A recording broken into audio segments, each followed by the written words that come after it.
नमस्कार दोस्तों, smart study के ऑफिशियल यूट्यूब चैनल में एक बार फिर से मैं आप सभी का हार्दिक स्वागत कर रहा हूं और आशा कर रहा हूं कि आप सभी लोग ठीक होंगे।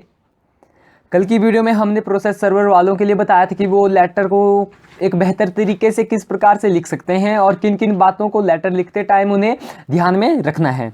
तो आज उसी कड़ी को आगे निरंतर चलाते हुए, निरंतर बढ़ाते हुए हमने Himachal Pradesh high court clerk mains के लिए जो आपको 25 नंबर का प्रश्न आता है, एक ऐसे लिखने माफ़ कीजिएगा, हाँ ऐसे लिखने का, निबंध लिखने का, तो उसके ऊपर हम थोड़ी सी चर्चा करेंगे किस प्रकार से आप अपने ऐसे को एक बेहतर स्वरूप प्रदान कर सकते हैं।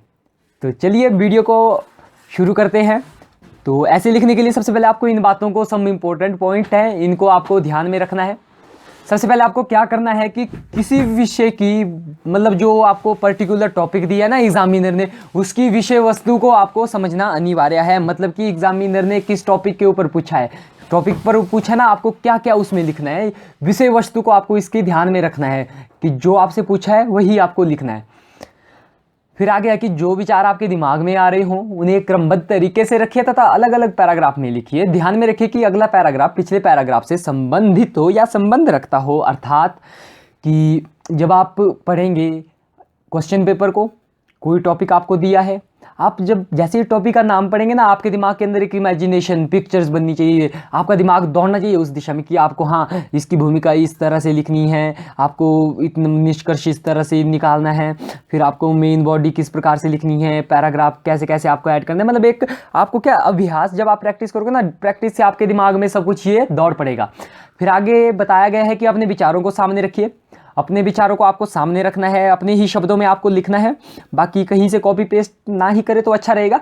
बाकी इस बात को भी ध्यान में रखिएगा कि जब भूमिका के बाद आप पहला पैराग्राफ लिखेंगे, पहला पैराग्राफ लिखने के बाद आप दूसरा पैराग्राफ शुरू करेंगे, तो दूसरा पैराग्राफ पहले पैराग्राफ से संबंधित होना चाहिए, कनेक्टेड होना चाहिए।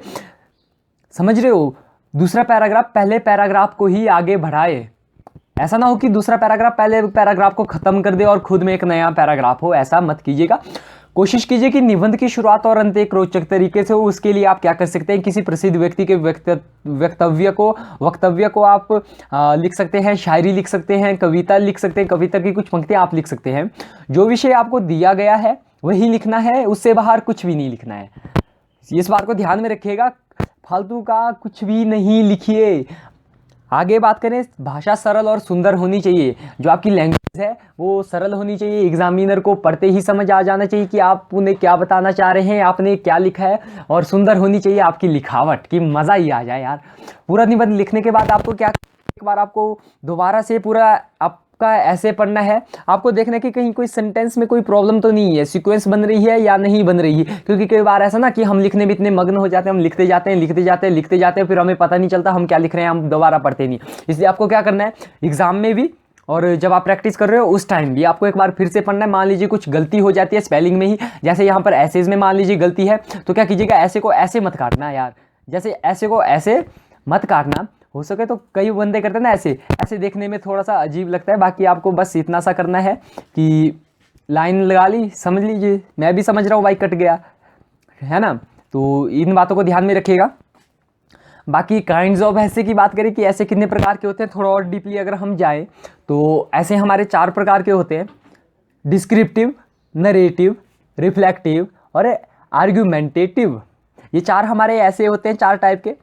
जो हमारा डिस्क्रिप्टिव ऐसे होता है ना, उसमें हम किसी व्यक्ति, वस्तु या स्थान आदि के बारे में लिख सकते हैं। जैसे मान लीजिए अटल बिहारी वाजपेयी के ही बारे में लिख दिया, नरेंद्र मोदी के बारे में लिख दिया, किसी के भी बारे में लिख दिया, XYZ।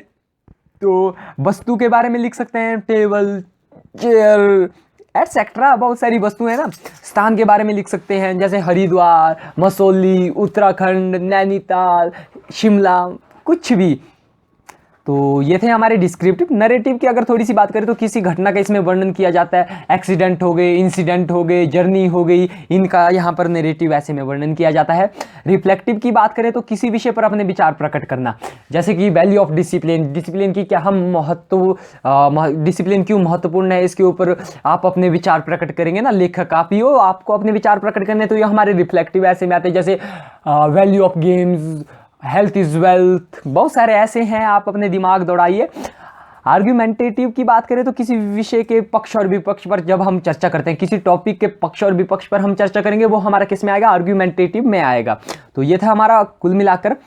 जब आप क्या करेंगे आगे के दिमाग में खुद ही आएगा, यार मैं तो कौन सा ऐसे लिख रहा हूँ, रिफ्लेक्टिव लिख रहा हूँ, आर्ग्यूमेंटेटिव लिख रहा हूँ, डिस्क्रिप्टिव या नरेटिव लिख रहा हूँ, ये आपको खुद ही दिमाग में दौड़ पड़ेगा। हाउ टू राइट ऐसे। अब मेन मुद्दे की बात यह कि हाउ टू राइट ऐसे। देखो कुछ बातें हैं, इनको याद रखिएगा, पीडीएफ आपको व्हाट्सएप ग्रुप में मिल जाएगा। भूमिका या परिभाषा हमेशा लंबी नहीं होनी चाहिए, हो सके तो छोटी 2-3 लाइनों में ही खत्म कर दीजिए। संक्षिप्त और जितनी आवश्यकता हो उतना ही लिखिए, संक्षिप्त लिखिए पर एक्स्ट्रा मत लिखिए। एक पैराग्राफ में एक ही विचार लिखेगा, एक पैराग्राफ में एक ही विचार लिखेगा, मैंने ऊपर समझा लिया है। आपके विचार रिपीट ना हो, मतलब आपकी जो लाइनें हैं वो रिपीट ना हो, फुल स्टॉप कोमा इत्यादि पर आपको क्या करना है, ध्यान देना है। बाकी आगे बात करें तो अटल बिहारी वाजपेयी के बारे में मैंने थोड़ा सा लिखा था, क्योंकि ये भी ज़रूरी है, अटल बिहारी वाजपेयी। तो आप देख सकते हैं खुद से ही कैसे लिखा हमने। सबसे पहले उनके जीवन परिचय दिया। जीवन परिचय नहीं लिखते हम, अगर आपने हिंदी पढ़ी होगी, मैंने भी नहीं पढ़ी है, जीवन परिचय के बारे में लिखते हैं, तो हमने लिख दिया कि Atal Bihari Vajpayee 25 December 1924 to 16 August 2018 was an Indian politician who served 3 terms as the prime minister. He was a member of the Indian parliament for खुद ही पढ़ लीजिएगा आगे। उसके बाद हमने क्या लिखा, हेडिंग दी हमने ये, अर्ली लाइफ एंड एजुकेशन, प्रारंभिक शिक्षा और जो इनकी जिंदगी जीवन के बारे में हमने थोड़ा सा लिखा कि Atal ji's early education took place in the local school. Later he graduated from Victoria college in Gwalior. Thereafter he passed the master degree in political science in the first class from DAV college Kanpur. पढ़ लीजिएगा खुद से। Political career की अगर हम बात करें तो he also took part in quit India movement and went to jail for 24 days. He specialised in the field of journalism and gained fame. इसको भी छोड़ दीजिएगा, मतलब खुद से ही पढ़िएगा। इंपॉर्टेंट कंट्रीब्यूशन, ये आपको खुद से लिखना है कि राष्ट्र के निर्माण में अटल बिहारी वाजपेयी जी का क्या योगदान रहा है, उनकी क्या भूमिका रही है, ये आपको खुद ही लिखना है।